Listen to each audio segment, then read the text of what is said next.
In the near future, with resources running low due to overpopulation, the UN requires each country to cut its population by 5% yearly. In the USA, students take a yearly test, and those with the lowest scores are executed. This test, officially called 10 to 241, is nicknamed the thinning. In Texas, high schooler Elena is tutoring Simon before the test, which starts in 18 hours. Frustrated with his progress, Simon pays Elena for special contact lenses that show him the answers. She reminds him to get rid of them after the test. Just then, Elena gets a call from the hospital. The doctor says her mother is trying to leave against medical advice. Elena asks the doctor to stall and quickly heads to the hospital with her siblings, but her mother has already signed the discharge forms. The doctor takes Elena aside, refusing her money, and explains that her mother's condition has worsened and there's no effective treatment left.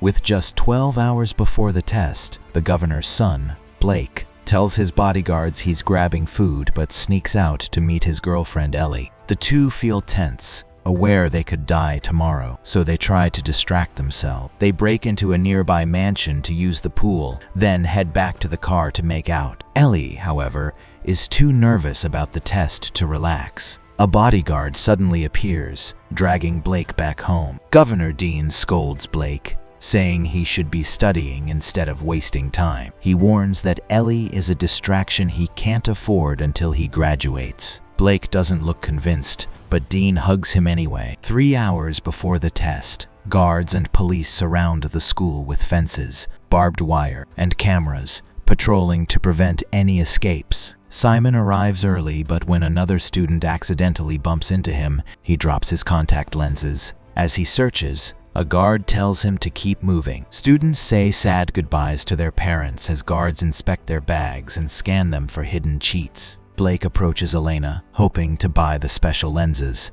but she tells him she's out. Just then, a guard catches a student with invisible answers painted on his arm. The student bolts, becoming the first to ever slip past the guards. Elena's friend, Kellen, hacks into his father's account to access street security footage, watching as guards capture the fleeing student with a net. He copies the footage and sends it to a reporter. Once everyone is inside, the guards lock down the school and students head to their classroom. Miss Birch tries to offer comfort, reminding them there's always hope. Miss Glass goes over the rules. They have 2 hours to finish, must keep their eyes on their tablets at all times, and all scores are final. The test begins, and students focus intensely on their tablets, though many struggle. When time's up, they set their tablets down, and guards quickly review the scores. Minutes later, the teachers receive a list of students with the lowest scores, looking devastated. As each name is called, guards forcibly remove students,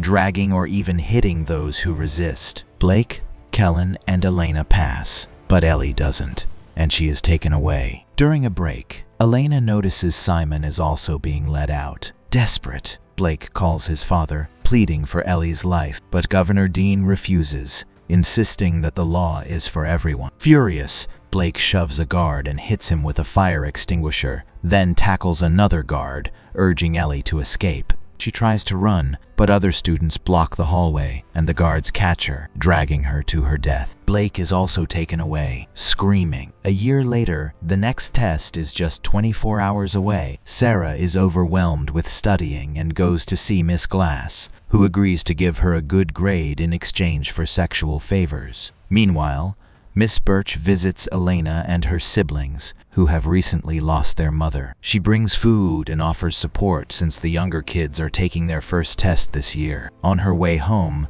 Birch sees Sarah leaving Glass's car at the governor's mansion. Blake records a video on his tablet, saying that if anyone is watching, it means he's dead. 3 hours before the test, Elena takes her siblings to school, quizzing them along the way to ensure they're prepared. Dean tries to support Blake before he leaves, but Blake isn't convinced and tells him to save his speeches. A bodyguard sees Blake drop an envelope in a mailbox and steals it to show Dean. Moments later, The school goes into lockdown, and all the students settle in the kindergarten class. The teacher plays an animated propaganda video explaining the test's importance for saving the Earth. While other countries eliminate the elderly or limit births, the USA focuses on keeping smart individuals to restore its greatness. Then the students receive their tablets and the test begins. Meanwhile, Dean discovers Blake's video in the envelope and learns that Blake plans to fail the test on purpose,